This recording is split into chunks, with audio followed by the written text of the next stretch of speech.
ಏನು ಆಚಾರ್ಯ? ನಮಸ್ಕಾರ. ಶುರು ಮಾಡೋಣ. ಶುರು ಮಾಡೋಣ ಆಚಾರ್ಯ. ಗಿರೀಶ್ ಒಂದು ನಿಮಿಷ ಜಾಯಿನ್ ಮಾಡೋಣ. ಓಂ ಸೃಷ್ಟಿಸ್ಥಿತ್ಯಪ್ಯಯ ನಿದ್ರಿಶಿತಮೋ ಬಂಧಮೋಕ್ಷಾಶ್ಚ ಯಸ್ಮಾದಸ್ಯ ಶ್ರೀ ಬ್ರಹ್ಮರುದ್ರ ಪ್ರಭೃತಿ ಸುರನರದ್ವಿಷತ್ರಾತ್ಮಕಸ್ಯ ವಿಷ್ಣೋರ್ವ್ಯಸ್ತಾ ಸಮಸ್ತಾ ಸಕಲ ಗುಣನಿಧಿಃ ಸರ್ವದೋಷ ವ್ಯಪೇತಃ ಪೂರ್ಣಾನಂದೋ ವ್ಯಯೋ ಯೋ ಗುರುರಪಿ ಪರಮಃ ಚಿಂತೇತಂ ಮಹಾಂತಂ ಜನ್ಮಾದ್ಯಸ್ಯ ಯತೋನ್ಮಯಾದಿತರತಶ್ಚಾರ್ಥೇಷು ವಿಘ್ನಸ್ವರಾಟ್ तेने ब्रह्महृदाय आदिकवये मुह्यन्ति यं सूरयः तेजोवारि मृदां यथा विनिमयो यत्र सर्गो मृषा धाम्ना स्वेन सदा निरस्तकुहकं सत्यं परं धीमहि यं प्रव्रजन्तमनुपेतमपेतकृत्यं द्वैपायनो विरहकातर आजुहाव पुत्रेति तन्मयतया तरवोऽपि नेदुः तं सर्वभूतहृदयं मुनिमानतोऽस्मि श्रीगुरुभ्यो नमः हरिः ओम्. ಶೌನಕರು ಸೂತರಲ್ಲಿ ಕೇಳ್ತಾ ಇದ್ದಾರೆ, ಮುಂದೆ ಪರೀಕ್ಷಿತ್ ರಾಜ ಶುಕಾಚಾರ್ಯರಲ್ಲಿ ಏನು ಪ್ರಶ್ನೆಗಳನ್ನು ತಾನು ಮಾಡಿದ ಅದಕ್ಕೆ ಶುಕಾಚಾರ್ಯರು ಏನು ಉತ್ತರಗಳನ್ನು ಕೊಟ್ಟರು, ಪರಸ್ಪರ ಅವರಲ್ಲಿ ಏನು ನಡೀತು. ಮಹಾಭಾಗವತರು ಇಬ್ಬರು, ಶುಕಾಚಾರ್ಯರು ಮಹಾಜ್ಞಾನಿಗಳು. ಹಾಗಿರುವಾಗ ಅವರ ಮಾತುಗಳು ವ್ಯರ್ಥವಾಗಿ ಇರೋದಿಲ್ಲ. ಉತ್ತಮನಾದ ಭಗವಂತನ ಗುಣಗಳ ಬಗ್ಗೆ ವಿಚಾರಗಳನ್ನು ಮಾಡಿರ್ತಾರೆ ಅವರು. ಅದರಿಂದ ಅದನ್ನು ಅವಶ್ಯವಾಗಿ ನೀವು ತಿಳಿಸಿರಿ. ನೀವು ಮುಂದೆ ನಮ್ಮ ಜೀವನ ಹೇಗೆ ಹೋಗ್ತಾ ಇದೆ ಅಂತ ತಿಳಿಸ್ತಾ ಇದ್ದಾರೆ. ದ್ವಿತೀಯ ಸ್ಕಂದದಲ್ಲಿ 3ನೇ ಅಧ್ಯಾಯ 17ನೇ ಶ್ಲೋಕ. ಆಯುರ್ ಹರತಿ ವೈ ಪುಂಸಾಂ ಉದ್ಯನ್ನಸ್ತಂಜಯನ್ನಸೌ ತಸ್ಯ ರತೇಯ ಕ್ಷಣೋ ನೀತಃ ಉತ್ತಮ ಶ್ಲೋಕ ವಾರ್ತೆಯ. ನಮ್ಮ ಆಯುಷ್ಯವನ್ನು ನಾವೇನ್ ಮಾಡ್ತಾ ಇದ್ದೇವೆ, ವ್ಯರ್ಥವಾಗಿ ಮಾಡ್ಕೊಂತ ಇದ್ದೇವೆ.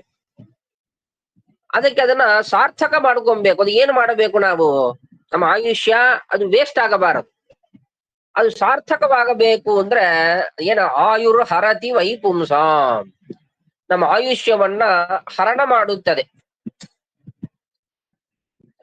ಯಾರು? ಉದ್ಯನ್ ಅಸ್ತಂಚ ಎನ್ನಸೌ, ಸೂರ್ಯ ಉದಯ ಹೊಂದಿತು, ಸೂರ್ಯ ಅಸ್ತಮನ ಆಗಿತ್ತು ಅಂತಾದರೆ ನಮ್ಮ ಆಯುಷ್ಯದಲ್ಲಿ ಒಂದು ದಿವಸ ಹೋಗಿತ್ತು ಅಂತ ಅರ್ಥ. ನಾವು ಸುಖವಾಗಿ ಏನೋ ಎದುರಾಡ್ತಾರ, ಸನ್ಸೆಟ್ ಸನ್ರೈಸ್ ಅದೆಲ್ಲ ಹೋಗಿ ಜಾಲಿಯಾಗಿ ನೋಡೋಣ. ಯದ್ಯಪಿ ಸನ್ರೈಸ್ ಸನ್ಸೆಟ್ ಎಲ್ಲ ನೋಡಬಾರದು, ಶಾಸ್ತ್ರದಲ್ಲಿ ನಿಷೇಧ ಇದೆ. ಹಾಗೆ ನೋಡ್ತಾರ ಅಂತಿಟ್ಟುಗಳು, ಸನ್ಸೆಟ್ ಹೋಗಿ ನೋಡ್ತಾರೆ ಅಂದ್ರೆ ನಮಗೆ ಎಚ್ಚರಿಕೆ ಇರಬೇಕು. ಈ ಸೂರ್ಯ ಅಸ್ತಮನ ಆಗ್ತಾ ಇದೆ ಅಂದ್ರೆ ನಮ್ಮ ಆಯುಷ್ಯದಲ್ಲಿ ಒಂದು ದಿವಸ ಹೋಗಿದೆ ಅಂತ ಅರ್ಥ. ಹಾಗೆ ಉದ್ಯನ್ ಅಸ್ತಮನ, ಉದಯ ಹೊಂದೋದು ಅಸ್ತಮನ ಆಗೋದು, ಇದರಿಂದ ಏನಾಗುತ್ತದೆ, ಆಯುರ್ ಹರತಿ ವೈ ಪುಂಸ, ನಮ್ಮ ಆಯುಷ್ಯವನ್ನು ಹರಣ ಮಾಡ್ತಾ ಇದ್ದಾನ. ಹಾಗಿರುವಾಗ ನಾವೇನ್ ಮಾಡಬೇಕು, ಉತ್ತಮ ಶ್ಲೋಕ ವಾರ್ತೆಯ ಋತೆ. ಉತ್ತಮ ಶ್ಲೋಕ ಅಂದ್ರೆ ಭಗವಂತ ಅಂತ ಅರ್ಥ. ಆ ಭಗವಂತನ ವಿಚಾರಗಳನ್ನು ಋತೆ ಮಾಡದೆ ಯಹ ಕ್ಷಣ ನೀತಃ, ಒಂದು ಕ್ಷಣ ಕಾಲ ನಾವು ಅದನ್ನ ವೇಸ್ಟ್ ಮಾಡಿದರೂ ಅದು ವ್ಯರ್ಥ ಅಂತ ಆಗುತ್ತದೆ. ಅದೇನ್ ಮಾಡ್ಬೇಕು, ಒಂದು ಕ್ಷಣ ಕಾಲವನ್ನು ಬಿಡದೆ ಭಗವಂತನ ವಿಚಾರಗಳನ್ನು ಮಾಡ್ತಾ ಇರಬೇಕು. ಭಗವಂತನ ವಿಚಾರಗಳನ್ನು ಯಾವ ಕ್ಷಣ ಮಾಡುತ್ತೇವೋ ಆ ಕ್ಷಣ ಅದು ಸಾರ್ಥಕವಾಗಿದೆ. ಯಾವ ಕ್ಷಣ ನಾವು ಮಾಡಲಿಲ್ಲ ಆ ಕ್ಷಣ ನಮಗೆ ವೇಸ್ಟ್ ಆಗಿತ್ತು ಅಂತ ಅರ್ಥ. ಆಗ ಆ ಸಾರ್ಥಕ, ಆಯುಷ್ಯದ ಸಾರ್ಥಕ ಯಾವುದರಲ್ಲಿ ಇದೆ ಅಂತ ಆದರೆ ನಮ್ಮ ಭಗವಂತನ ವಿಚಾರಗಳನ್ನು ನಾವು ಮಾಡಿದ್ದೇವೋ ಇಲ್ಲವೋ ಅದರ ಮೇಲೆ ನಿಂತಿದೆ. ಭಗವಂತನ ಕಥೆಗಳನ್ನು ಕೇಳೋದು, ಭಗವಂತನನ್ನು ಧ್ಯಾನ ಮಾಡೋದು, ಜಪ ಮಾಡೋದು, ಪೂಜಾ ಮಾಡೋದು, ಹೀಗೆ ನಾವು ಮಾಡ್ತಾ ಇದ್ದೇವು ಅಂತ ಆದರೆ ಆಗ ನಮ್ಮ ಆಯುಷ್ಯವನ್ನು ನಾವು ಸಾರ್ಥಕವಾಗಿ ಮಾಡಿಕೊಂಡೇವು ಅಂತ ಆಗುತ್ತದೆ. ತರವಃ ಕಿನ್ನ ಜೀವಂತಿ ಭಸ್ರಾಹ ಕಿಂ ನ ಸ್ವಸಂತ್ಯುತ ನ ಖಾದಂತಿ ನ ಮೇಹಂತಿ ಕಿಂ ಗ್ರಾಮ ಪಶವೋ ಪರೇ. ಸರಿ, ಇದನ್ನ ಏನ್ರಿ ಜೀವನ ಆಯುಷ್ಯ ವ್ಯರ್ಥ ವೇಸ್ಟ್ ಅದಕ್ಕೆ ಸಾಫಲ್ಯ ಎಲ್ಲ ಹೇಳ್ತಾ ಇದ್ರಿ. ನಮ್ಮ ಜೀವನದ ಸಾಫಲ್ಯ ಏನು ಅಂದ್ರೆ ಚೆನ್ನಾಗಿರಬೇಕು, ಮಜಾ ಮಾಡಬೇಕು, ಬೇಕಾಗದ್ದನ್ನ ಭೋಗ ಮಾಡಬೇಕು, ಸುಖವಾಗಿರಬೇಕು. ಹಾಗಿದ್ರೆ ಸಾಕಲ್ಲ ನಮ್ಮ ಜೀವನ ಬಂದು ಸಾರ್ಥಕ ಅಂತ ಆಗುತ್ತದೆ. ಅದು ಬಿಟ್ಟುಬಿಟ್ಟು ನೀವು ಭಗವಂತನ ಕಥೆಯನ್ನು ಕೇಳದೆ ಹೋದ್ರೆ ವೇಸ್ಟ್ ಅಂತ ಹೇಳ್ತಾ ಇದ್ರಿ. ಅದೆಲ್ಲ ಬೇಕಾಗಿಲ್ಲ. ಯಾವ ಕ್ಷಣ ನಾವು ಸುಖವಾಗಿಲ್ಲ, ನಾವು ಎಂಜಾಯ್ ಮಾಡ್ತಾ ಇಲ್ಲವೋ ಅದು ವೇಸ್ಟ್. ಚೆನ್ನಾಗಿ ಎಂಜಾಯ್ ಮಾಡ್ತಾ ಇದ್ದೇವೆ, ಇವತ್ತು ನಾವು ಜೀವನವನ್ನು ಚೆನ್ನಾಗಿ ನಡೆಸ್ತಾ ಇದ್ದೇವೆ ಅಂತ ಅರ್ಥ. ಹಾಂಗ ಅಂತ ಕೆಲವರು ತಿಳ್ಕೊಂಡಿರ್ತಾರೆ. ಸರಿ ಆಯ್ತಾ, ನಾವು ಯಾವಾಗ್ಲೂ ಚೆನ್ನಾಗಿ ಎಂಜಾಯ್ ಮಾಡ್ತಾ ಮಜಾ ಮಾಡ್ತಾ ಇರ್ಬೇಕು, ಇದು ಜೀವನ ಇಲ್ಲ. ಯಾಕೆ ಇಂಥ ಜೀವನವನ್ನ ಪಶುಗಳು ಪ್ರಾಣಿಗಳು ಮಾಡುತ್ತಾರೆ. ಅದನ್ನ ಭಾಗವತ್ ತಿಳಿಸ್ತಾರೆ ನೋಡ್ರಿ. ತರವಹ ಕಿಮ್ನ ಜೀವಂತಿ, ತರವಹ ಗಿಡ ಬಲ್ಲಿ ವೃಕ್ಷ ಇದೆಲ್ಲ ಜೀವನ ಮಾಡತ್ತಲ್ಲಪ್ಪ. ಅದೇನು ಪ್ರತ್ಯೇಕವಾಗಿ ಅದು ಜೀವನ ಮಾಡಬೇಕು ಅಂತ ಎಲ್ಲಿ ಅದು ಓಡಿ ಓಡಿ ಹೋಗಿ ಆಹಾರವನ್ನು ಸಂಗ್ರಹ ಮಾಡಿ ಏನೆಲ್ಲ ಮಾಡಿತಾ? ಇಲ್ಲ. ಇದ್ದ ಸ್ಥಳದಲ್ಲಿ ಇರ್ತದೆ ಅದು ಪಾಪ. ಆದ್ರೂ ಅದು ಜೀವನ ಮಾಡುತ್ತದೋ ಇಲ್ಲವೋ, ಅದಕ್ಕೆ ಜೀವನ ನಡೀತದೋ ಇಲ್ಲವೋ? ಬಸ್ರಾಹ ಕಿಮ್ನ ಸ್ವಸಂತ್ಯುತ. ಭಸ್ರ ಅಂದ್ರೆ ಹಿಂದೆಲ್ಲ ಈ ಅಗಸಾರಣ ಮನೆಯಲ್ಲಿ ಒಂದು ಬ್ಯಾಗ್ ಹಂಗಿರೋದು, ಲೆದರ್ ಬ್ಯಾಗ್ ಹಂಗಿರೋದು. ಅದ ಏನ್ ಮಾಡೋರು ಅಂದ್ರೆ ಈ ಮೇಲೆ ಕೆಳಗ ಮಾಡಿದ ಕಾಲ ಅಲ್ಲಿಂದ ಗಾಳಿ ಬುಸ್ಸು ಬುಸ್ಸದು ಗಾಳಿ ಬರೋದು. ಈಗಲ ಫ್ಯಾನು ಅದೆಲ್ಲ ಬಂದ್ಬಿಡುತ್ತು. ಹಿಂದೆಲ್ಲ ಗಾಳಿ ಬರಬೇಕು ಅಂದ್ರೆ ಏನ್ ಮಾಡ್ಬೇಕು ಅಂದ್ರೆ ಅಂತ ಒಂದು ಬ್ಯಾಗ್ ಇಟ್ಟಿರೋರು, ಅದರ ಮೇಲೆ ಎತ್ತಿ ಮತ್ತೀಗ ಪ್ರೆಸ್ ಮಾಡಿದ ಕಾಲಕ್ಕೆ ಅಲ್ಲಿಂದ ಹೊರಗೆ ಗಾಳಿ ಬರೋದು. ಅದನ್ನ ಭಸ್ರ ಅಂತ ಕರೆಯುತ್ತಾರೆ. ಅದು ಗಾಳಿ ಕೊಡ್ತದ ಇಲ್ಲವಾ? ಶ್ವಾಸೋಚ್ಛ್ವಾಸ ಮಾಡೋದು ಇದೇ ಜೀವನ ಅಂತಾನೆ ಹೇಳಿದರೆ ಅದನ್ನ ಭಸ್ರ, ಒಂದು ಜಡವಾದ ಪದಾರ್ಥ, ಅದು ಕೂಡ ಗಾಳಿ ಕೊಡುತ್ತದೆ. ಈಗ ನಾವು ದೃಷ್ಟಾಂತ ಕೊಡಬೇಕು ಅಂದ್ರೆ ಫ್ಯಾನು ಅಂತ ಹೇಳಬೇಕು. ಫ್ಯಾನು ಕೂಡ ಚೆನ್ನಾಗಿ ಗಾಳಿ ಕೊಡ್ತದಪ್ಪ. ಆ ಗಾಳಿ ಕೊಡೋದು ಗಾಳಿ ಬರೋದು ಇದು ಮುಖ್ಯ ಇಲ್ಲ.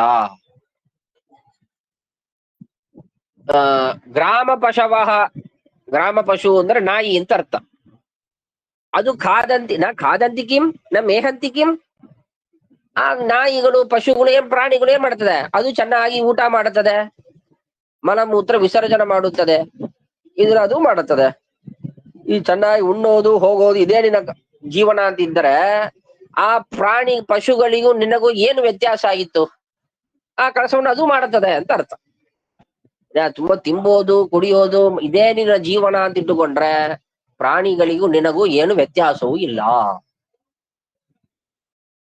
ಶ್ವಿಡ್ವರಾಹ, ಶ್ವಿಡ್ವರಾಹ ಉಷ್ಟ್ರಖರೈಃ ಸತುಲ್ಯಃ ಪುರುಷಃ ಪಶುಃ ನಯತ್ಕರ್ಣ ಪಥೋಪೇತಃ ಜಾತು ನ ಮಗದಾಗ್ರಜಃ. ಆ ಪುರುಷ ಹೆಂಗ ಆಗುತ್ತಾನ ಅಂದ್ರೆ ಪರಮಾತ್ಮನ ಗದಾಗ್ರಜಃ. ಗದಾಗ್ರಜ ಅಂದ್ರೆ ಪರಮಾತ್ಮ. ಅವನ ನಾಮ, ಅವನ ಕಥೆಗಳು, ಅವನ ನಾಮಗಳು ಕರ್ಣ ಪಥೋಪೇತಃ ನ ಜಾತು, ಅವನ ಕಿವಿಯಲ್ಲಿ ಎಂದಿಗೂ ಬಿದ್ದದ್ದೇ ಇಲ್ಲ. ಬಿದ್ದದ್ದೇ ಇಲ್ಲ ಅಂದ್ರೆ ಏನು? ಏನೋ ಬೀದಿಲಿ ಹೋಗುವಾಗ ಲೌಡ್ ಸ್ಪೀಕರ್ ಕೇಳಿತ್ತು, ಕಿವಿಲಿ ಬಿತ್ತಲ್ಲ ಅಂತ ಅಭಿಪ್ರಾಯದಿಲ್ಲ. ತಾನು ಕೇಳಬೇಕು ಅಂತ ಪ್ರಯತ್ನ ಪೂರ್ವಕವಾಗಿ ಒಂದು ದಿನ ಕೂಡ ಹೋಗಿ ಅದನ್ನ ಕೇಳಿದ್ದಿಲ್ಲ ಅಂತ ಅರ್ಥ. ಅವನ ಕಿವಿಯಲ್ಲಿ ಬೀಳಬೇಕು ಅಂತ ನಾವು ಪ್ರಯತ್ನ ಮಾಡಲಿಲ್ಲ ಅಂತ ಅರ್ಥ. ಭಗವಂತನ ಕಥೆಗಳು ಕಿವಿಯಲ್ಲಿ ಬೀಳಬೇಕು, ಭಗವಂತನ ನಾಮಗಳು ನಮ್ಮ ಕಿವಿಯಲ್ಲಿ ಬೀಳಬೇಕು ಅಂತ ಪ್ರಯತ್ನ ಮಾಡಲಿಲ್ಲ ಅಂತ ಆದರೆ ಆ ಪುರುಷನಾದವನು ಹ್ಯಾಂಗಿದ್ದಾನ ಅಂದ್ರೆ ಶ್ವಿಟ್ ವರಾಹ ಉಷ್ಟ್ರ ಕರೈಹಿ ತುಲ್ಯ. ನಾಯಿ, ಹಂದಿ, ಉಷ್ಟ್ರ, ಉಷ್ಟ್ರ ಅಂದ್ರೆ ಕ್ಯಾಮಲ್, ಖರ ಅಂದ್ರೆ ಡಾಂಕಿ, ಕತ್ತೆ, ಇದಕ್ಕೆ ಸಮಾನನಾದವನು. ಅವನು ಮನುಷ್ಯ ರೂಪದಲ್ಲಿದ್ದಾನೆ ಹೊರತು ಪಶು ತುಲ್ಯನೇ. ಬಿಲೆ ಬತೋರುಕ್ರಮ ವಿಕ್ರಮಾಣ್ಯೇ ನ ಶೃಣ್ವತಃ ಕರ್ಣ ಪುಟೇನ ರಸ್ಯ ಜಿಹ್ವಾಸತಿ ದಾರ್ದುರಿಕೆ ವಸೂತ ನ ಚೇತ್ ಪ್ರಗಾಯಾತ್ ಉರುಗಾಯ ಗಾಥಾಮ್.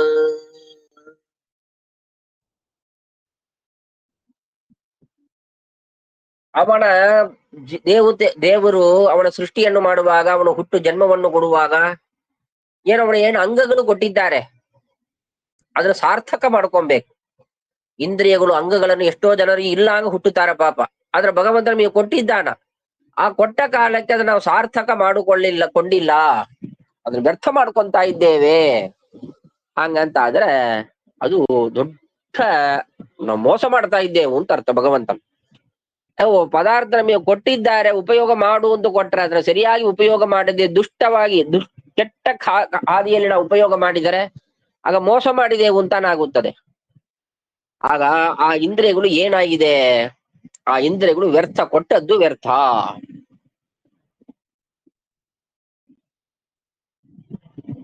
ಉರುಕ್ರಮ ವಿಕ್ರಮ ಅನ್ಯೇ ನ ಶೃಣ್ವತಃ ಕರ್ಣಪುಟೆ ನರಸ್ಯ ಪರಮಾತ್ಮನ ಉರುಕ್ರಮಣ ವಿಕ್ರಮಗಳು, ಆ ಉರುಕ್ರಮ ಭಗವಂತನ ವಿಕ್ರಮ ಪರಾಕ್ರಮಗಳು, ಅವನ ಲೀಲೆಗಳು, ಅದನ್ನ ಕೇಳೋದಿಲ್ಲ. ಅಂತ ಕಿವಿಗಳು ಏನಿದೆ, ಅದು ಕಿವಿಗಳು ಬಿಲೆ ಬತ ಬಿಲ, ಬಿಲ ಅಂದ್ರೆ ಏನು, ಗುಹೆ, ದೊಡ್ಡ ಗುಹೆ ಇರ್ತಲ್ಲ, ಕೇವ್ಸ್. ಅದು ನಮ್ಮ ಕಿವಿ, ನಮ್ಮ ದೇಹದಲ್ಲಿ ಭಗವಂತ 2 ಗುಹೆಗಳನ್ನು ಇಟ್ಟಿದ್ದಾನೆ ಅಷ್ಟೇ ಹೊರತು ಆ ಕಿವಿಯಿಂದ ಏನು ಪ್ರಯೋಜನ, ಏನು ಮಾಡಲಿಲ್ಲ. ಅದು ಕಿವಿಯಿಂದ ಏನು ಮಾಡಬೇಕು ಅದನ್ನ ಮಾಡಲಿಲ್ಲ ನೀನು.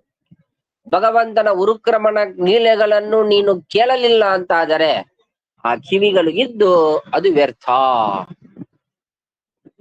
ಅದು ಹೇಳದಲ್ಲ.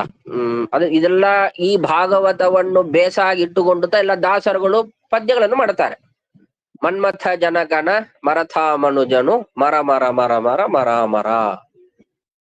ಇಲ್ಲ ಇಲ್ಲ ಏನಂದ್ರೆ ಆ ಹಾಡುಗಳು ಎಲ್ಲವೂ ಬಂದದ್ದು ಈ ಭಾಗವತವನ್ನು ಇಟ್ಟುಕೊಂಡು. ಅದಕ್ಕೆ ಆ ಭಗವಂತನ ಕಥೆಗಳನ್ನು ಯಾರು ಕೇಳೋದಿಲ್ಲ ಅವನು ಕಿವಿಗಳು ಬಿಲದಂತೆ. ಜಿಹ್ವಾ ಅಸತಿ ದಾರ್ದುರಿಕೆ ವಸೂತ. ಏ ಸೂತರೇ, ಅವನ ಜಿಹ್ವ ನಾಲಿಗೆ ಇದಲ್ಲ, ಅದು ನಾಲಿಗೆ ಇಲ್ಲದು ಮಿಂತಿ ಎಂತದ್ದದು, ದಾರ್ದುರಿಕೇವ. ದರ್ದುರ ಅಂದ್ರೆ ಕಪ್ಪೆ, ಬೇಕ, ಈ ಫ್ರಾಗ್ ಇದಲ್ಲ, ಅದರ ನಾಲಿಗೆ ಯಾವಾಗಲೂ ಏನೋ ಭಯ ಭಯ ಶಬ್ದ ಮಾಡ್ತಾ ಇರ್ತದೆ, ಆಹಾರ ಸ್ವೀಕಾರ ಮಾಡ್ತಾ ಇರ್ತದೆ. ಹಾಗೆ ಅದು ಒಂದು ಬೇಕದ ನಾಲಿಗೆ ಅಂತೆ ಆಗುತ್ತದೆ ಹೊರತು ಅದು ನಾಲಿಗೆ ಅಂತ ಇಲ್ಲದು. ನಚೇತ್ ಪ್ರಗಾಯತಿ ಉರುಗಾಯ ಗಾಥಾಂ. ನಾಲಿಗೆ ಏನ್ ಮಾಡಬೇಕು, ಉರುಗಾಯ ಗಾಥಾಂ ಗಾಯತಿ, ಪರಮಾತ್ಮನ ಗಾನಗಳು ನಾಮಗಳನ್ನು ಗಾನ ಮಾಡಬೇಕದು. ಅದನ್ನ ಮಾಡದೇ ಇದ್ದರೆ ಅದು ಆ ನಾಲಿಗೆ ಇರೋದು, ಜಿಹ್ವಾ ಇರೋದು ವ್ಯರ್ಥ. ಬಾರ ಪರಂ ಪಟ್ಟಿ ಕಿರೀಟ ಜುಷ್ಟಂ ಜಿಷ್ಟಮಪಿ ಉತ್ತಮ ಅಂಗಂ ನಮೇನ್ ಮುಕುಂದಂ ಶಾವೌ ಕರೋಣೋ ಕುರುತಃ ಸಪರ್ಯಾಂ ಹರೇರ್ಲ ಸತ್ಕಾಂಚನ ಕಂಕಣೋವಾ.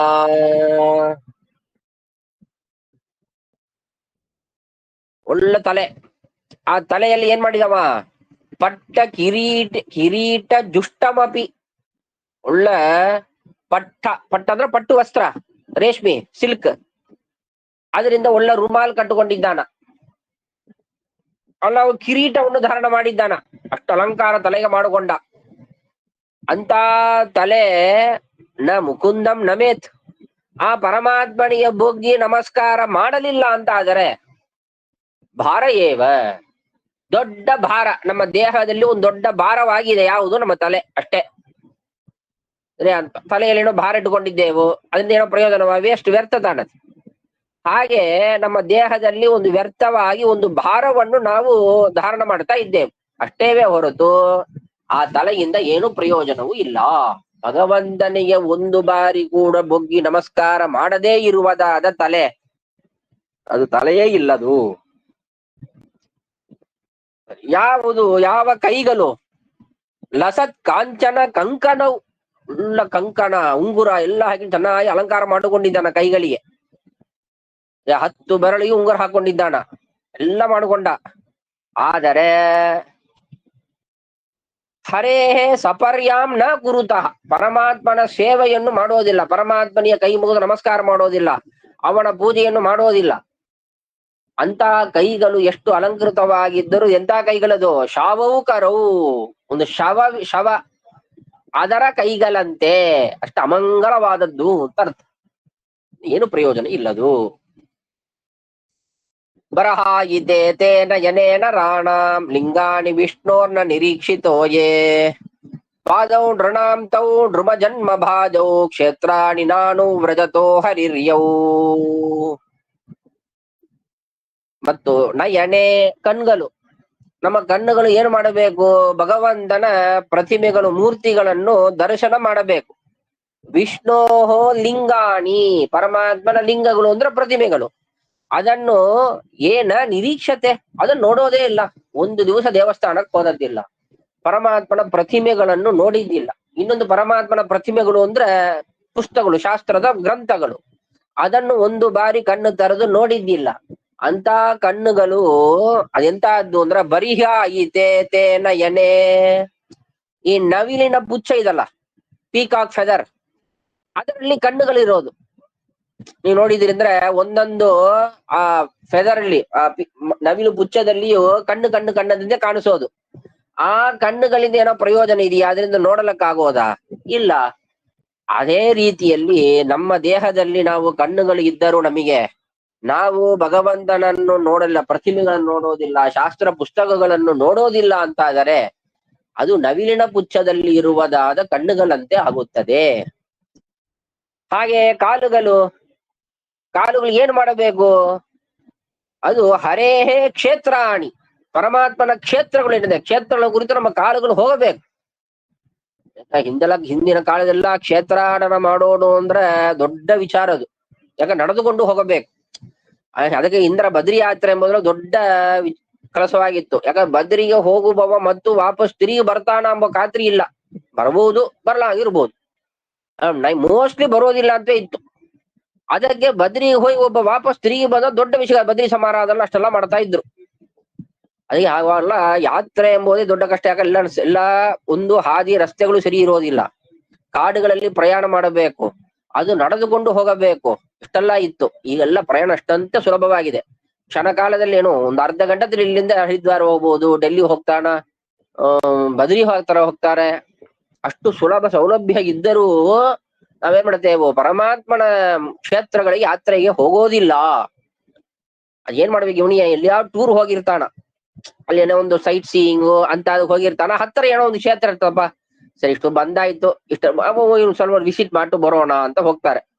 ಅವನು ಉಡುಪಿಲಿ ಬರೋಲ್ಲ, ಎಷ್ಟು ಘೋರವಾಗಿರ್ತದೆ ಅಂದ್ರೆ ಅವ್ರು ಯಾವ ಡ್ರೆಸ್ಸಿನಲ್ಲಿ ಬೀಚಿಗೆ ಬರ್ತಾರೋ ಅದೇ ಡ್ರೆಸ್ಸಿನಲ್ಲಿ ಉಡುಪಿ ಆ ಗುಡಿಗೆ ಬರ್ತಾರೋ. ಯಾಕಂದ್ರೆ ಅವ್ರಿಗೆ ಗುಡಿಗೆ ಬರೋದೆಂಬುದು ಮುಖ್ಯ ಇರೋದಿಲ್ಲ. ಅಲ್ಲಿ ಬಂದಿರ್ತಾರೆ, ಸರಿ ಇದು ಏನಂತ ನೋಟ್ಟು ಹೋಗೋಣ, ಒಂದು ಸೈಟ್ ಸೀಯಿಂಗ್ ಆಗಿ ಇದನ್ನ ನೋಟ್ಟು ಹೋಗೋಣ ಅಂತ ಬಂದು ನೋಡಲಕ್ಕೆ ಅಂತ ಬರ್ತಾರೆ. ಹಾಗೆ ಯಾವನು ಪರಮಾತ್ಮನ ಕ್ಷೇತ್ರಗಳಿಗೆ ಅಂತ ತಾನು ಆ ಪರಮಾತ್ಮನ ದರ್ಶನ, ಅಲ್ಲಿ ಕ್ಷೇತ್ರಕ್ಕೆ ಹೋಗಬೇಕು, ಅಲ್ಲಿರುವ ತೀರ್ಥಗಳಲ್ಲಿ ಸ್ನಾನ ಮಾಡಬೇಕು, ಆ ಪರಮಾತ್ಮನನ್ನು ನೋಡಬೇಕು, ದರ್ಶನ ಮಾಡಬೇಕು ಅಂತ ಯಾರು ತನ್ನ ಪಾದಗಳನ್ನು ಉಪಯೋಗ ಮಾಡುವುದಿಲ್ಲ,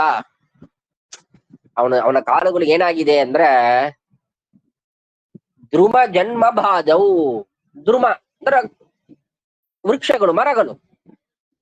ಆ ಮರಗಳಂತೆ ಆ ಮರಗಳಿಗೆ ಕಾಲಿಲ್ಲ, ಎಲ್ಲಿ ಹೋಗೋದಿಲ್ಲ. ಇವನಿಗೆ ಕಾಲಿದ್ರೂ ಹೋಗೋದಿಲ್ಲ. ಅದರಂತೆ ಆಗಿದೆ ಅವನು, ಎರಡು ಕಾಲುಗಳಂತೆ ಆಗಿತ್ತು ಅವನದು.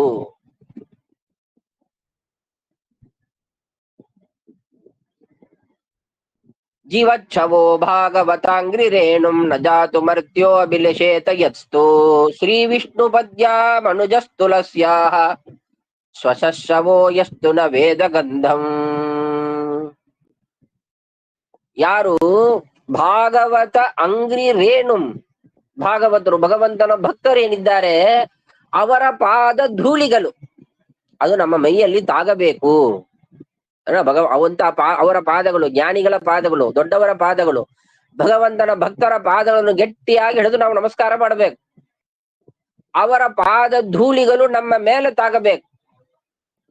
ಇದು ಯಾರಿಗೆ ಒಂದು ಬಾರಿ ಕೂಡ ಅಂತ ಬಿದ್ದದ್ದಿಲ್ಲ, ಕೇವಲ ಅಲರ್ಜಿ. ದೊಡ್ಡವರು, ಜ್ಞಾನಿಗಳು, ಸ್ವಾಮಿಗಳು ಬರ್ತಾರೆ, ಪಂಡಿತರು ಬರ್ತಾರೆ ಅಂದ್ರೆ ಆ ದಿಕ್ಕೇ ಹೋಗೋದಿಲ್ಲ. ಹಾಗೆ ಅವರ ಪಾದ ಧೂಳಿಗಳು ಯಾರ ಮೇಲೆ ಒಂದು ಬಾರಿ ಕೂಡ ಬಿದ್ದದ್ದಿಲ್ಲ, ಅಥವಾ ಬೀಳಬೇಕು ಅಂತ ಆಸೆ ಕೂಡ ಇರೋದಿಲ್ಲ ಅವರಿಗೆ. ಕೇವಲ ಪಾಪ ಇರ್ತದೆ, ಹತ್ರ ಹೋಗ್ಬೇಕು, ನಮಸ್ಕಾರ ಮಾಡಬೇಕು, ಮಾತಾಡಬೇಕು ಅಂತ. ಆದ್ರೆ ಏನು ಪಾಪ ಅವ್ರಿಗೆ ಏನು ಪರಿಚಯ ಇರೋದಿಲ್ಲ, ಏನಿರೋದಿಲ್ಲ, ಅದರಿಂದ ಅಷ್ಟು ಹತ್ರ ಹೋಗ್ಲಿಕ್ಕೆ ಆಗೋದಿಲ್ಲ. ಆದ್ರೆ ಆಸೆ ಅಂತ ಇರಬೇಕ ಬೇಡವ? ಅಂತ ಆಶೆಯೂ ಯಾರಿಗ ಮನಸ್ಸಿಗೆ ಇರೋದಿಲ್ಲ ಅವನು ಎಂತವ ಅಂದ್ರೆ ಜೀವಚ್ಛವ, ಒಂದು ಶವ ತುಲ್ಯವ ಅಷ್ಟೇ. ಅಷ್ಟು ಅಮಂಗಲ ಅಂತ ಅರ್ಥ.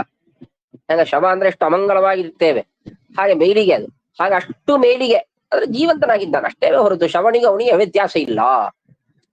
ಹಾಗೆ ಯಾರು ಪರಮಾತ್ಮನ ವಿಷ್ಣುಪದಿ ಅಂದ್ರೆ ಗಂಗಾ ಅಥವಾ ತುಳಸಿ, ಪರಮಾತ್ಮನ ನಿರ್ಮಾಲ್ಯ ತುಳಸಿ, ಅದರ ಗಂಧ ಒಂದು ಬಾರಿ ಆಗ್ರಹಣ ಮಾಡಿದ್ದಿಲ್ಲ. ಅದರ ಗಂಧ ಹ್ಯಾಂಗಿದೆ ಅಂತ ಗೊತ್ತಿಲ್ಲ ಅವನಿಗೆ. ಪರಮಾತ್ಮ ನಿರ್ಮಾಲ್ಯದ ಆಗ್ರಹಣ ಮಾಡಿದ್ದಿಲ್ಲ. ಆ ಪರಮಾತ್ಮನ ವಿಷ್ಣು ಪಾದೋದಕ, ಅದು ತೀರ್ಥ ಅಥವಾ ಗಂಗಾ ಯಾವ್ದು ಬೇಕಾ ತಗೊಳ್ಳಿ, ಆ ತೀರ್ಥದ ಗಂಧ ಅಥವಾ ಗಂಗಾ ನದಿ, ಇದನ್ನ ಅದರಲ್ಲಿ ಸ್ನಾನ ಮಾಡಿದ್ದಿಲ್ಲ, ಅದರ ಗಂಧನ ಒಂದು ಬಾಗಿರಿಯು ಆಗ್ರಹಣ ಮಾಡಿದ್ದಿಲ್ಲ, ಅವನು ಶ್ವಶನ್ ಶವ, ಶ್ವಾಸ ಬಿಡ್ತಾ ಇದ್ದಾನೆಯೇ ಹೊರತು ಅವನು ಶವತುಲ್ಯ. ಶಮನವಾಗಿದ್ದವನಿಗೆ ಏನು ಮುಂದೆ ಏನು ಕಾರ್ಯ ಮಾಡುವ ಕಾರ್ಯಗಳಿಗೆ ಏನು ಪ್ರಯೋಜನ ಇಲ್ಲ, ಹಾಗೆ ಏನು ಮಾಡೋದಿಲ್ಲ ಅಂತ. ಹಾಗೆ ಇವನು ಮಾಡಿದ್ರು ಏನು ಉಪಯೋಗ ಇಲ್ಲ. ತದಶ್ಮಸಾರಂ ಹೃದಯಂ ಬತೇದಂ ಯದೃಹ್ಯಮಾನೈರ್ ಹರಿನಾಮಧೇಯೈಃ ನ ವಿಕ್ರಿಯೇಥಾತ ಮುಖೇ ವಿಕಾರೋ ನೇತ್ರೇ ಜಲಂ ಗಾತ್ರ ರುಹೇಶು ಹರ್ಷಃ.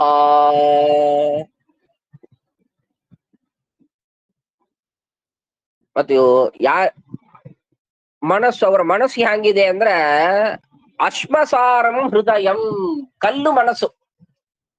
ಅದು ಮನಸ್ಸು ಅಂದ್ರೆ ಹ್ಯಾಂಗಿರ್ಬೇಕು ಅಂದ್ರೆ ಮೃದು ಸ್ವಭಾವ ಇರಬೇಕು. ಕೆಲವೆಲ್ಲ ನೋಡಿದೆ ಅಂದ್ರೆ ಪಾಪ ಏನೋ ನಮ್ಮಲ್ಲಿ ಅಷ್ಟು ದುಃಖ ಹೇಳ್ಕೊಂತ ಇರುವ, ನಮ್ ಹಿಂಗೆಲ್ಲ ಆಯ್ತ್ರಿ ಹಂಗಾಯ್ತ್ರ ಏನು ಸ್ವಲ್ಪವೂ ವಿಕಾರ ಇಲ್ಲದೆ ಏನೋ ಏನೋ ಏನೋ ಕತೆ ಹೇಳ್ದಂಗೆ ಹೇಳ್ತಾ ಇರೋರು ಒಬ್ಬರು ಹೋಗ್ತಾ ಇರೋರು. ಅವ್ ಪಾಪ ಏನೋ ಹೇಳ್ಕೊಂತ ಇದ್ದಲ್ಲ, ಅವನಿಷ್ಟು ದುಃಖವಾಗಿದಲ್ಲ, ಅದರಿಂದ ಸ್ವಲ್ಪ ಅವನ ಮನಸ್ಸಿಗೆ ಅವನಿಂದ ಕೊಂಚ ಕರಿಗೆ ಅವನಿಲ್ಲಪ್ಪ ಏನೋ ಸಮಾಧಾನ ಹೇಳಬೇಕಲ್ಲ, ಏನು ವಿಕಾರವೇ ಎಲ್ಲಾಗಿರೋರು. ಅದೇ ನೋಡಿ ಹೇಳೋರು ಅಪ್ಪ ಏನಪ್ಪ ಕಲ್ಲು ಮನಸ್ಸು ಅವನಿಗೆ, ಎಷ್ಟೆಲ್ಲಾ ಹೇಳಿದ್ರು ಸ್ವಲ್ಪವೂ ಅವನು ದಯಾವೇ ಬರೋದಿಲ್ಲ ಅವನಿಗೆ. ಅದು ಅವರಿಗೆ ಮಾತ್ರ ಇಲ್ಲ, ಇಂಥವರಿಗೂ ಇರ್ತದೆ. ಯಾರು ಕಲ್ಲಿನಂತೆ ಮನಸ್ಸು, ಕಬ್ಬಿಣವಾಗಿದ ಮನಸ್ಸು ಯಾರಿಗೆ ಅಂದ್ರೆ ಗೃಹ್ಯಮಾನೈಹಿ ಹರಿನಾಮಧೇಯೈಹಿ, ಪರಮಾತ್ಮನ ಕಥೆಗಳನ್ನು ಕೇಳುತ್ತಾರೆ. ಚೆನ್ನಾಗಿ ಒಳ್ಳೆ ಜ್ಞಾನಿಗಳು ಪರಮಾತ್ಮನ ಕಥೆಗಳನ್ನು ಅತ್ಯಂತ ಮನಸ್ಸಿಗೆ ಮುಟ್ಟುವುದಂತೆ, ಭಕ್ತಿ ಬರುವುದಂತೆ ಚೆನ್ನಾಗಿ ಹೇಳ್ತಾ ಇದ್ದಾರೆ ಅಂತ ಇಟ್ಟುಕೊಳ್ರಿ. ಚೆನ್ನಾಗಿ ಅವ್ರ ಕಥೆಗಳನ್ನು ಕಿಮ್ಮಿಲಿ ಕೇಳ್ತಾನ. ಕೇಳಿದರೂ ನ ವಿಕ್ರಿಯೇತ, ಸ್ವಲ್ಪವೂ ವಿಕಾರ ಬರೋದಿಲ್ಲ ಅವನಿಗೆ. ಅವನಿಗೆ ಏನು ವಿಕಾರವೂ ಇರೋದಿಲ್ಲ ಅಂತ ಅರ್ಥ. ಯಾಕೆ ಹ್ಯಾಂಗಿರ್ಬೇಕು? ಮುಖೇ ವಿಕಾರ ನೇತ್ರೇ ಜಲಂ, ಮುಖದಲ್ಲಿ ಒಂದು ಸಂತೋಷ ಇರಬೇಕು, ಕಣ್ಣುಗಳಿಂದ ಆನಂದ ಭಾಷ್ಪ ಬರಬೇಕು, ಮೈಯಲ್ಲಿ ರೋಮಾಂಚನ ಆಗಬೇಕು, ಸಂತೋಷ ಆಗಬೇಕು, ಏನು ಇರೋದಿಲ್ಲ. ಅದು ಹೇಳುವರ ಮೇಲೆಯೂ ಪ್ರಾಬ್ಲಮ್ ಇರಬಹುದು, ಅವ್ರು ಹೇಳುವವರಷ್ಟು ಚೆನ್ನಾಗಿ ಹೇಳದೇ ಇದ್ರೂ ಇರಬಹುದು. ಅದಕ್ಕೆ ಹೇಳಿದ್ದು ಚೆನ್ನಾಗಿ ಹೇಳಿದ್ದಾರೆ ಅಂತ ಇಟ್ಟುಕೊಳ್ರಿ. ಹಾಗೆ ಚೆನ್ನಾಗಿ ಮನಸ್ಸಿಗೆ ಮುಟ್ಟುವುದಂತೆ, ಭಕ್ತಿ ಬರುವುದಂತೆ ಒಳ್ಳೆ ಜ್ಞಾನಿಗಳು ಪ್ರವಚನವನ್ನು, ಕಥೆಗಳನ್ನು, ಭಗವಂತನ ಕಥೆಗಳನ್ನು ಹೇಳಿದ್ದಾರೆ. ಹಾಗೆ ಹೇಳಿದರೂ ಏನೂ ವಿಕಾರ ಇಲ್ಲ ಅವನಿಗೆ. ಹಾಗೆ ಅಂತ ಆದರೆ ಅವನು ಅಶ್ಮಸಾರಂ ಹೃದಯಂ, ಮನಸ್ಸು ಕಬ್ಬಿಣದಿಂದ ಆಗಿದೆ, ಕಲ್ಲಿನಿಂದ ಆಗಿದೆ ಅಂತ ಅರ್ಥ. ಅತಾಭಿದೇಹ್ಯಾಂಗ ಮನೋನುಗೂಲಂ ಪ್ರಭಾಷಸೆ ಭಾಗವತ ಪ್ರಧಾನ ಯದಾ ವೈಯಾಸಿಕಿರಾತ್ಮ ವಿದ್ಯಾ ವಿಶಾರದೋ ನೃಪತಿಂ ಸಾಧು ಪೃಷ್ಟ. ಇಷ್ಟೆಲ್ಲ ಹೇಳಿದ್ರು ಶೌನಕರು. ಅದಕ್ಕೆ ಏನ್ ಹೇಳಿದ್ದಾರೆ? ಭಗವಂತನ ಕಥೆಗಳನ್ನು ಕೇಳದೆ ಒಂದು ಕ್ಷಣ ಹೋಗಿತು ಅಂತಾದರೂ ನಮ್ಮ ಆಯುಷ್ಯವನ್ನು ನಾವು ವ್ಯರ್ಥ ಮಾಡ್ಕೊಂತ ಇದ್ದೇವೆ. ನಮಗೆ ಭಗವಂತ ಕೊಟ್ಟಿರುವುದಾದ ಅಂಗಗಳು ಇಷ್ಟೆಲ್ಲ ಪಡೆದು ಅವನಿಗೆ ಮೋಸ ಮಾಡ್ತಾ ಇದ್ದೇವೆ. ಅದರಿಂದ ಹಾಗೆ ಮಾಡಬಾರದು, ಭಗವಂತನ ಕಥೆಗಳನ್ನು ಕೇಳ್ತಾ ಇರಬೇಕು ಇಷ್ಟು ಶೌನಕರು ಅಭಿಪ್ರಾಯ. ಇಷ್ಟೆಲ್ಲ ಅವ್ರು ಹೇಳಿದ್ದಾರೆ. ಅದರಿಂದ ಹೇಳ್ತಾ ಇದ್ದಾರೆ, ಅದರಿಂದ ಏನ್ ಮಾಡ್ಬೇಕು ನೀವು? ಭಗವಂತನ ಕಥೆಯನ್ನು ನಮಗೆ ತಿಳಿಸಬೇಕು. ಅದಕ್ಕೆ ಅಥಾಭಿದೇಹಿ, ಹಂಗ ನಮಗೆ ಅತ್ಯಂತ ಪ್ರಿಯರಾದ ಸೂತರೇ, ಅಥ ಅಭಿದೇಹಿ ನಮಗೆ ತಿಳಿಸರಿ. ಎಂತಹದ್ದು? ಮನೋನುಕೂಲಂ, ಮನಸ್ಸಿಗೆ ಅತ್ಯಂತ ಪ್ರಿಯವಾಗಿ ನೀವೇನ್ ಮಾಡಿದ್ರೆ ಪ್ರಭಾಷಸೆ, ಮಾತಾಡುವವರು ನೀವು ಮಾತಾಡಿದ್ರೆ ಮನಸ್ಸಿಗೆ ಒಂದು ಸಂತೋಷವಾಗುತ್ತದೆ. ಹಾಗೆ ಎಲ್ಲರ ಮನಸ್ಸನ್ನು ಆಕರ್ಷಣ ಮಾಡುವುದಂತೆ ಮಾತಾಡುವ ಸಾಮರ್ಥ್ಯ ನಿಮಗೆ ಇದೆ. ಅಷ್ಟು ಮಾತ್ರ ಇಲ್ಲ, ಭಾಗವತ ಪ್ರಧಾನ, ಉತ್ತಮ ಭಾಗವತ ಭಕ್ತರು ನೀವು. ಆಯ್ತಾ? ಅದರಿಂದ ಎರಡು, ಕೆಲವರು ಮಾತಾಡುವ ಸಾಮರ್ಥ್ಯ ಚೆನ್ನಾಗಿರ್ಬೋದು. ನಾವು ಕೆಲವು ಪ್ರವಚನ ಕೇಳುತ್ತೇವೆ, ಈ ಅಯ್ಯಂಗಾರು, ಈ ಇಸ್ಕಾನ್ ಅವರೆಲ್ಲ ಮಾತಾಡೋದು ನೋಡಿದ್ರೆ ಇಷ್ಟು ಚೆನ್ನಾಗಿ ಮಾತಾಡುತ್ತಾರೆ, ಇಷ್ಟು ಅವರ ಮಾತು ಶೈಲಿ ತುಂಬಾ ಚೆನ್ನಾಗಿ ಆಕರ್ಷಕವಾಗಿರ್ತದೆ. ಮಾತು ಚೆನ್ನಾಗಿದ್ದು ವಿಷಯ ಇರೋದಿಲ್ಲ. ಆದರೆ ನೀವು ಹಾಗಿಲ್ಲ, ಮನಸ್ಸಿಗೆ ಆಕರ್ಷಕವಾಗಿ ಮಾತಾಡುವವರು ಮತ್ತು ಉತ್ತಮ ಭಗವದ್ ಭಕ್ತರು ನೀವು. ಅದರಿಂದ ನೀವು ನಮಗೆ ವಿಷಯವನ್ನು ತಿಳಿಸರಿ. ಎಂತಹದ್ದು? ಆತ್ಮವಿದ್ಯಾ ವಿಶಾರದ, ಪರಮಾತ್ಮ ವಿದ್ಯೆಯನ್ನು ಚೆನ್ನಾಗಿ ತಿಳ್ಕೊಂಡವರು. ಯತ್ ವೈಯಾಸಿಕಿ ಆಹ ನೃಪತಿಂ ಸಾಧು ಪೃಷ್ಟ. ರಾಜನ ಪ್ರಶ್ನೆ ಮಾಡಿದ ಕಾಲಕ್ಕೆ ಆ ವೈಯಾಸಿಕಿ ಅಂದ್ರೆ ಶುಕಾಚಾರ್ಯರು, ಅವ್ರಿಗೇನು ಉತ್ತರವನ್ನು ಕೊಟ್ಟರು, ಏನು ಪ್ರಶ್ನೆಗಳು ಮಾಡಿದರು, ಅದು ನಮಗೆ ತಿಳಿಸರಿ. ಯಾಕ ಭಗವಂತನ ಕಥೆಗಳನ್ನು ನಿರಂತರ ಕೇಳ್ತಾ ಇರಬೇಕು, ಅದು ಹೇಳುವ ಸಾಮರ್ಥ್ಯವು ನಿಮಗೆ ಇದೆ, ಅವಶ್ಯವಾಗಿ ನಮಗೆ ತಿಳಿಸರಿ ಅಂತ ಇಷ್ಟು ಶೌನಕರು ಸೂತರಿಗೆ ಪ್ರಾರ್ಥನೆಯನ್ನು ಮಾಡಿದ್ದಾರೆ. ಇತಿ ಶ್ರೀಮದ್ ಭಾಗವತೆ ದ್ವಿತೀಯ ಸ್ಕಂದೆ ತೃತೀಯೋಧ್ಯಾಯ. ಓಂ ವೈಯಾಸಿಕೇರಿತಿ ವಚಃ ತತ್ವನಿಶ್ಚಯಮಾತ್ಮನಃ ಉಪಧಾರ್ಯ ಮತಿಂ ಕೃಷ್ಣೇ ಔತ್ತರೆ ಯಸ್ಸತೀಂ ವ್ಯಧಾತ್.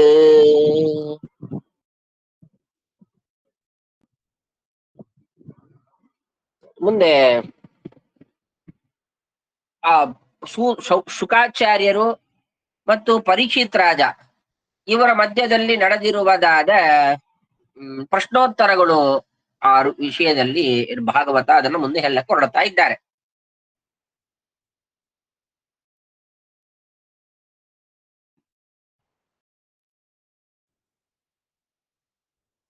ಈಗ ಪ್ರಶ್ನೆ ಮಾಡಬೇಕು ಅಂದ್ರೆ ಯಾರಿಗೆ ನಾವು ಯಾರೋ ಪ್ರಶ್ನೆ ಮಾಡಿದ್ರೆ ಉತ್ತರ ಕೊಡ್ತೇವೆ ಒಂದು ತಗೊಳ್ರಿ. ಯಾರಿಗೆ ಉತ್ತರ ಕೊಡ್ತೇವು?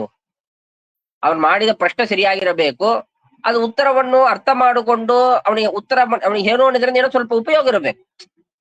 ಅವನಿಗೆ ಕೆಲವರು ತಿಳ್ಕೊಬೇಕು ಅಂತ ಪ್ರಶ್ನೆ ಮಾಡುವವರು ಇರ್ತಾರೆ, ಕೆಲವರು ಸುಮ್ಮನೆ ಉತ್ತರಕ ಮಾಡಬೇಕು ಅಂತ ಕೇಳ್ತಾ ಇರ್ತಾರೆ.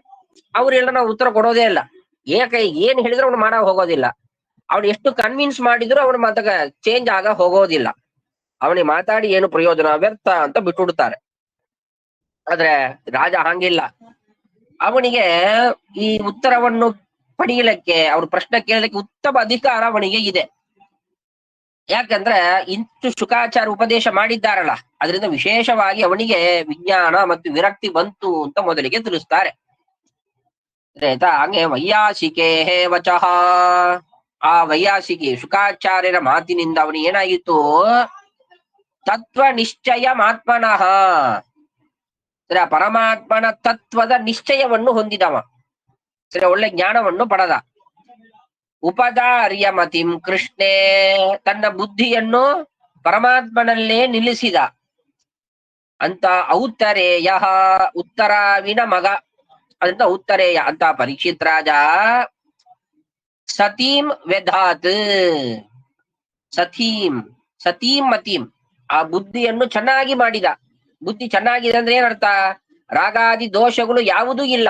ಹಾಗೆ ಮನಸ್ಸು ನಿರ್ಮಲವನ್ನಾಗಿ ಮಾಡಿ ಅದರಲ್ಲಿ ಭಗವಂತನನ್ನು ನಿಲ್ಲಿಸಿದ.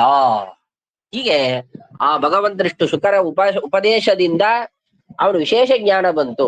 ಆ ಜ್ಞಾನದಿಂದ ಮನಸ್ಸಿನಲ್ಲಿ ಇರುವುದಾದ ದೋಷಗಳು ಎಲ್ಲವೂ ಪರಿಹಾರವಾಗಿದೆ.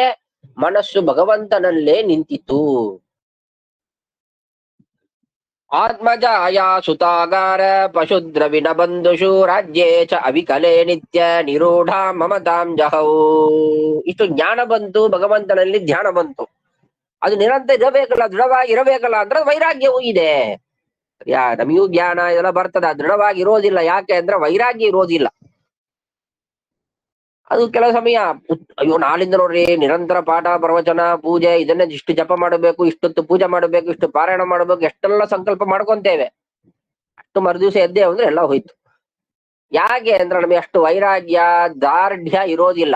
ಹಾಗೆ ಪರೀಕ್ಷಿತ್ ರಾಜ ಇಲ್ಲ, ವಿಶೇಷ ವೈರಾಗ್ಯವನ್ನು ಪಡೆದ. ಸರಿಯಾ? ಆತ್ಮ ತನ್ನದೇ ಮಕ್ಕಳು, ಹೆಂಡತಿ ಮತ್ತು ಮನೆ, ರಾಜ್ಯ, ಕೋಶ, ಬಂಧುಗಳು ಎಲ್ಲದಲ್ಲಿಯೂ ಮಮತಾಂ ಜಹೌ, ನನ್ನದು ಎಂಬ ಒಂದು ಅಹಂಕಾರ ಏನಿತ್ತು, ಮಮಕಾರ ಇತ್ತು, ಅದನ್ನು ಬಿಟ್ಟ. ನನ್ನದು, ನಾನು, ನನ್ನದು ಅಂತ ಒಂದು ಅಹಂಕಾರ ಮಮಕಾರ ಇರ್ತದೆ. ಅದೇ ಎಲ್ಲದಕ್ಕೂ ಕಾರಣ. ಅದನ್ನ ರಾಜ ಬಿಟ್ಟಿದ್ದಾನ. ವೈರಾಗ್ಯವನ್ನು ಪಡೆದ ಮತ್ತು ಉತ್ತಮ ಜ್ಞಾನವನ್ನು ಪಡೆದಿದ್ದಾನ. ಮುಂದೆ ಅವನು ಶುಕಾಚಾರ್ಯರ ಪ್ರಶ್ನೆಯನ್ನು ಮಾಡುತ್ತಾನ ಅಂತ ತಿಳಿಸ್ತಾರೆ. ವಿಚಾರ ನಾಳೆಯಿಂದ ನೋಡೋಣ. ಶ್ರೀಕೃಷ್ಣ ಅರ್ಪಣಮಸ್ತು. ನಮಸ್ಕಾರ ಆಚಾರ್ಯ. ನಮಸ್ಕಾರ ಆಚಾರ್ಯ. ಹರೇ ಶ್ರೀ